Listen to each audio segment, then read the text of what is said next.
4 weeks ago, I started a 75-day challenge for myself that will take me through the end of 2025. I've completed 4 weeks, and today is Sunday, so I'm 2 days into week 5. But I've completed 4 weeks, so I wanted to take a few minutes today to just go over again how week 4 went for me. If you've not seen any of my previous videos, I'll go over a quick guideline. I call this challenge 75 medium. It's just kind of something that I created for myself. I'm sure many of you have heard of the 75-day hard, the 75-day soft, just different challenges that last 75 days. If you fail to do one of the tasks, you're supposed to start over for day 1. So for my 75-day medium, I've tailored it to just, the things that I wanted to accomplish for the end of this year. So for my workouts, I chose 60 minutes a day for at least 5 days a week. And that can look like anything that can be inside or outside, various different activities that I can break up throughout the day. So the diet that I'm sticking to is intermittent fasting. That looks a little bit different every day. Most of the time I fast for at least 18 hours most of the time. I think one day, I did a 16-hour and 43-minute, but I try not to have a fasting window less than 16 hours, and which would make my eating window no more than 18. I try to stick to lower carb, especially on the days where I'm eating more than one meal. As far as water, I'm doing 64 ounces a day.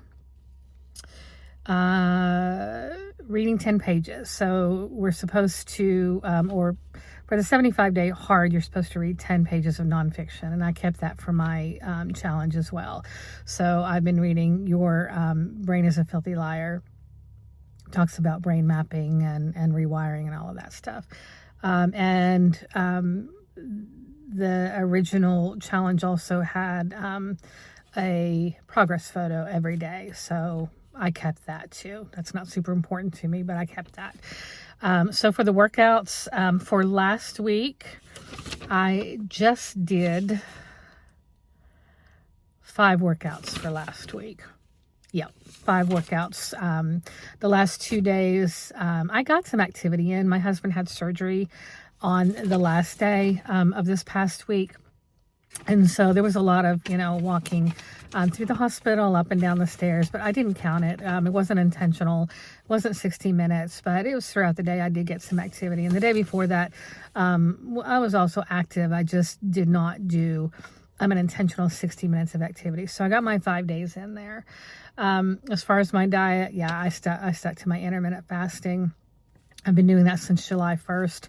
I like fasting. I find that it's something that I can do easily and takes off some of the pressure about, always worrying throughout the day what I'm going to eat. So typically I try and keep my fasting window less than 6 hours. Most of the time it ends up being a lot shorter than that. So I think the longest fast or the longest eating window that I had this past week, let me look, I've written all this stuff down.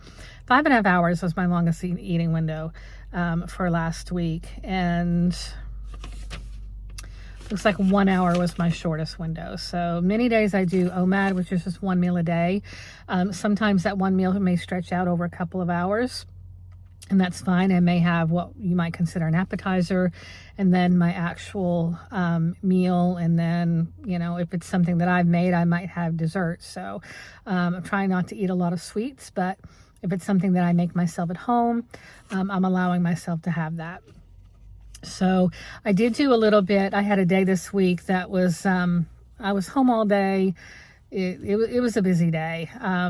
I got all my work done earlier in the day. And then I did some Christmas decorating, and then I worked again and just kind of throughout that. But I did a little bit of just a little bit of video throughout the day to kind of let you see what a typical day at home looks like for me if I'm doing all of my challenges. So I start out the day usually, and this is not part of my challenge, but I do start out the day usually with some journaling. I do a gratitude journal every morning where I just list 10 things that I'm grateful for. I find that's a good way to start the day. And then I normally do my 10 pages of reading right after that. So, you know, that's one thing done right away. I often do my photo then too, unless I'm still in my pajamas, and then sometimes I'll wait until I get dressed. On this day, I pretty much just stayed in the same outfit all day because I was hauling stuff up and down from the basement, and I was just going to be kind of nasty anyway, so I just stayed in the same clothes.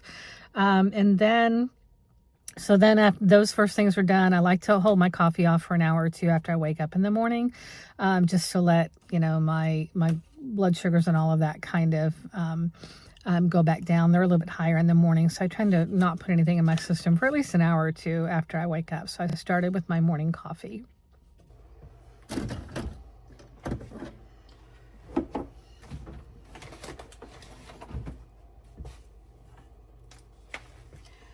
I normally don't buy non-organic flavored coffees. They're not very good for you. But I did buy this for our open window party that we had a couple of weeks ago. So I'm just using it up. Yeah, normally I drink decaf. Normally I try and buy coffee that is certified mold-free and pesticide-free. So, but for this morning, good old Dunkin', just because I don't want to waste this, and I actually do enjoy it. It's just definitely not guilt-free.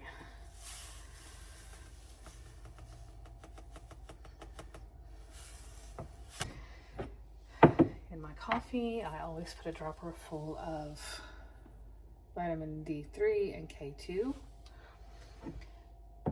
I have read that liquid form absorbs better, and then the K2 actually helps the vitamin D absorb better in your body. That's what I've heard. I'm not a doctor or a nutritionist, but I do read a lot.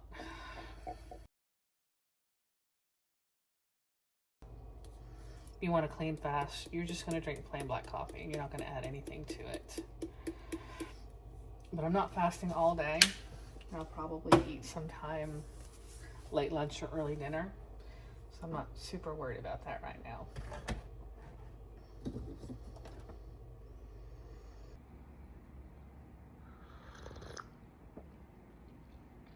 Pretty good. After the coffee, I did some strength training. Now, I did start, this is week 3. I was finishing up 2 on this day. And that is just something that I created. It's not necessarily part of my 28-day challenge, but it is something that I'm trying to do at least 3 days a week. So one day I'll do upper body, one day I'll do lower body, and then another day I'll do just core strength. So I've been working on that. After that was done, I did a part of my walking for the day. After that, I just did an easy lunch. I just put together like a little charcuterie lunch for myself, low carb, just quick and easy. I wasn't sure what I was going to do for dinner yet. I had been wanting a big chicken salad, but that day just kind of got away from me and it was a little bit crazy. So I ended up eating before dinner a snack that I actually go to a lot, and it's just it's the Fage Greek yogurt. I did 2 tablespoons of chia seeds, and that's for fiber and also a little added protein. And then I did pecans and frozen fruit. So yeah, that was pretty tasty too. I didn't know what I was going to do for dinner. I finally landed on ordering out. So we just ordered some Mexican, and I just did the fajita chicken, steak, and peppers, and I didn't do anything else with it. That's all I ate. I didn't do chips. I didn't do beans or anything like that. It was just something super quick and easy and low carb that I could finish out my day, and didn't really require a lot of effort because there was just a lot going on that day. So yeah, that's sort of a day in the life. I mean, there were lots of other things going on with the Christmas decorating, and I was taking fall down as well. So just a lot going on that day. But overall, week 4 was a success.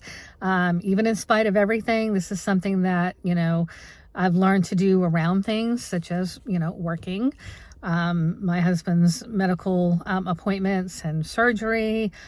So it's not always easy, but it's definitely doable if it's something you set your mind to and that you're determined to just be successful at. So I'm not saying there's no chance at all that I would, mess up and have to start over. But for me, I feel like, and I don't want this to be a cop-out, but for me, one thing done shouldn't undo everything. So I feel like for me, rather than starting over, if I had a day, I would never intentionally, or I hope I wouldn't ever intentionally sabotage my process with this. But if I were to forget something, I think that I would just add a day at the end.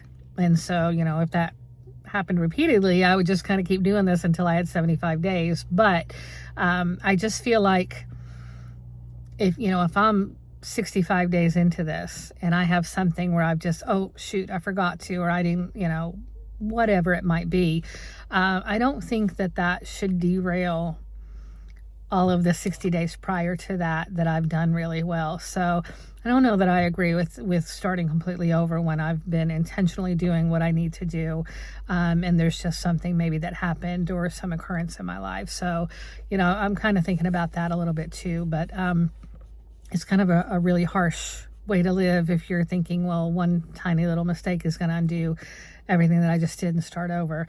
And maybe that's taking it too seriously. And if I do 60 days and I have to start over with 75 days, that's just that many more days that I'm, working on taking care of myself. So there's that too. But hopefully I'm just going to keep going and things will work out how they need to. We've got a lot more medical stuff coming up.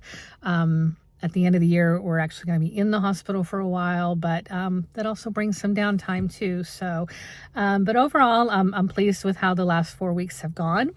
I'm excited. I think in about a week and a half, I haven't really counted, but in a week and a half, I'll be about halfway through. So that's really exciting too. But I hope that you are willing to stick it out with me, follow along until the end of the year. We'll see how this goes. And as always, I welcome any comments or suggestions or kindful and constructive criticisms in the comments below. I would welcome any of those. So thanks for joining me, and I hope to see you again next week. Bye-bye.